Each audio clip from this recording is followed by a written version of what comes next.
Les moments qui sont toujours kiffants dans la radio, c'est de partager avec des artistes qui écoutent la radio et qui du coup nous contactent parce qu'ils ont envie de travailler avec nous. Et quand des artistes qui nous plaisent nous contactent, et bon, on se dit qu'on a réussi à bien faire notre taf, donc ça fait plaisir.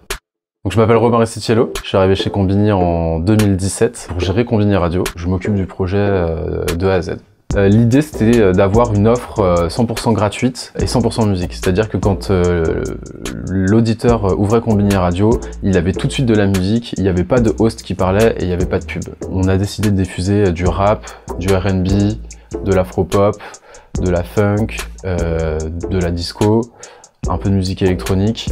L'idée c'est à chaque fois, quand on branche Combini Radio, on peut l'écouter, que ça soit au bord d'une piscine, que ça soit entre potes, en apéro, etc. C'est toujours good vibes, on est toujours dans des sonorités assez chaleureuses. En fait, je suis abonné à des playlists, je suis abonné à des artistes, je suis abonné à des labels.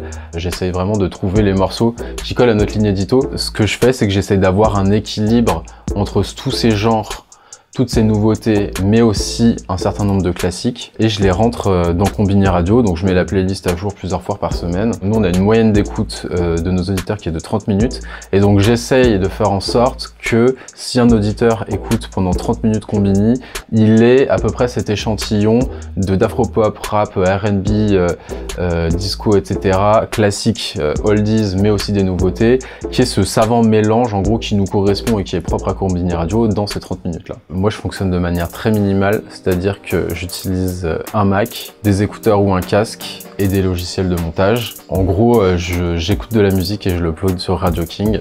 Je me sers des logiciels de montage parce qu'en gros, sur Combini Radio, une fois par mois, on a un artiste qui vient nous proposer son mix Good Vibes Only. J'insère dedans des jingles pour brander en gros le mix Combini Radio. C'est diffusé sur Combini Radio et ensuite on met le replay sur les plateformes de replay type SoundCloud, Deezer, Spotify, etc. À la base, quand on a créé Combini Radio, c'était une application et on s'est vite rendu compte qu'en fait, communiquer sur une application, c'est assez complexe parce qu'en fait, quand on communiquait sur Facebook, quand on communiquait sur Insta, les gens étaient confrontés à ce wall qui était le wall de téléchargement de l'application.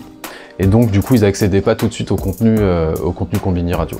Donc on a décidé très vite d'ouvrir la radio au maximum, de créer donc un site Combini Radio, radio.combini.com auquel on pouvait avoir accès directement avec un clic, de distribuer en gros Combini Radio sur tous les agrégateurs de radio, de web radio. Et du coup grâce à ça on s'est rendu compte que voilà, les gens avaient de moins en moins de barrières pour accéder à Combini Radio et la com se faisait de plus en plus était de plus en plus efficace. Donc ça nous a permis de gagner pas mal d'audience. Radio King, en fait, ce qui était bien, c'est que le manager était très simple à comprendre, très intuitif, et surtout, il était assez fluide, on va dire. C'est-à-dire qu'on pouvait mettre des morceaux l'un après l'autre, changer un peu l'ordre des morceaux, ça ramait pas. On pouvait créer ses propres playlists, on pouvait insérer des jingles, faire de la programmation sur plusieurs jours.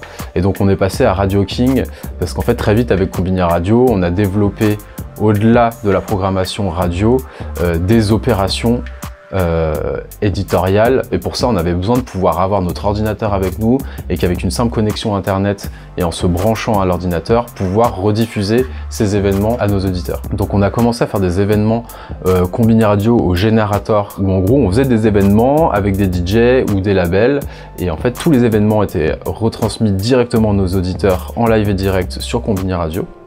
Les événements ont commencé à bien prendre et après on a créé de plus en plus d'événements, c'est-à-dire qu'on a fait des partenariats avec des festivals sur lesquels on avait des scènes où on coprogrammait des artistes avec des festivals. On s'est dit que vu qu'on savait faire des événements et qu'on savait les retransmettre à notre audience, ça pouvait être bien de le faire avec des marques pour non seulement créer des bons événements pour des marques, mais aussi pour pouvoir gagner de quoi faire vivre la radio. On a commencé à rediffuser des événements donc sur la radio et sur YouTube.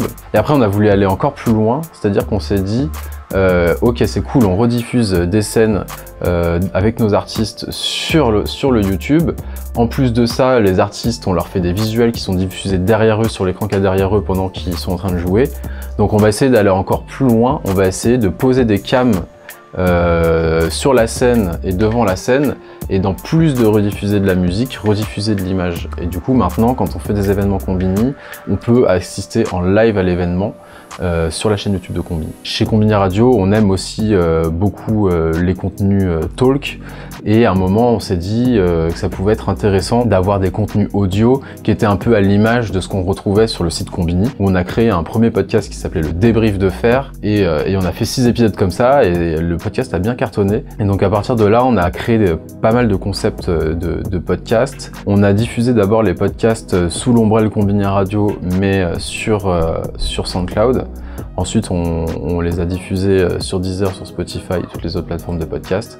Mais l'appli, le site Konbini Radio sont toujours restés 100% musique. Moi, si j'ai un conseil à donner aux personnes qui se lancent dans la radio, ça serait d'arriver avec un concept bien précis, qu'on comprenne tout de suite voilà, ce que la radio va nous proposer, quelle est sa ligne éditoriale, de trouver un nom qui colle avec cette ligne éditoriale, de pas essayer de plaire à tout le monde. Donc vraiment d'avoir une programmation qui ressemble à la personne qui lance la radio. Je pense que la programmation qu'on diffuse dans une radio, ça se voit quand elle est sincère, ça se voit quand il y a une démarche derrière et que la démarche est authentique. Et ce serait ça mon conseil.